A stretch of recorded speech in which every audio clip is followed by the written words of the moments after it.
I went to Romantasy Unleashed at the State Library of South Australia held by HQ Publishing, and here are a few of my favourite clips of Sarah A. Parker.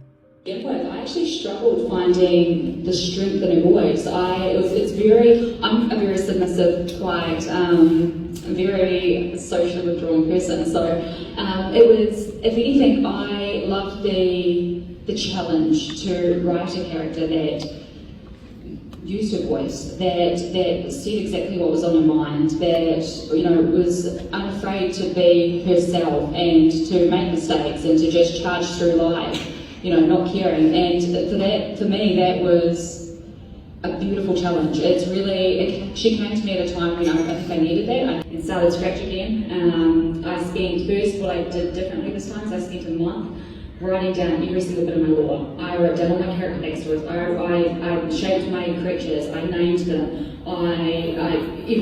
Every single thing. I've got a 50,000 word document that's sitting there. I haven't looked at it since, but it was like literally drawing my outline or something I'm going to colour it in.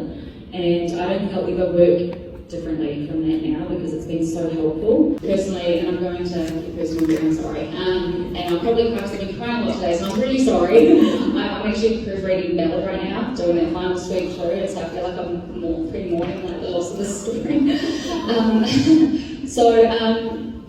And I'm just in there with my dedication at the start, and so I'm raw, and this is still my nana. So when I was younger, my nana lived on a farm with us. She had a little granny flat which was on a grassy knoll next to the farmhouse.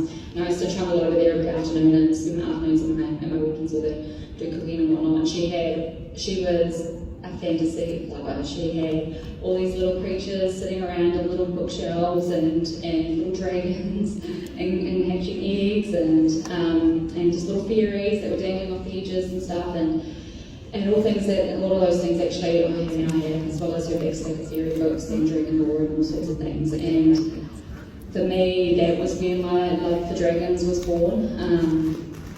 And also reading Moon. But for me, when I finished Moon and I got to the end of the story and I wrote that final last word, I sat down in the shower and I cried for half an hour because I knew Nat wasn't going to be able to read it, and I felt like it was my love story too.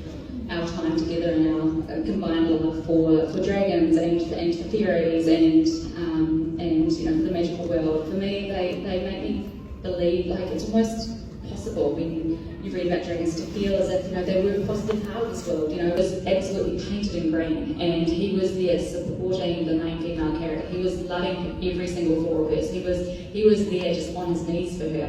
And it was suddenly he was just writing himself. And I kid you not, I was along for the ride very much as anybody who's read the story. That did go into harm. There is also a couple of lines actually in the ballad, and I'm not going to say them because Josh was reading them and he was like,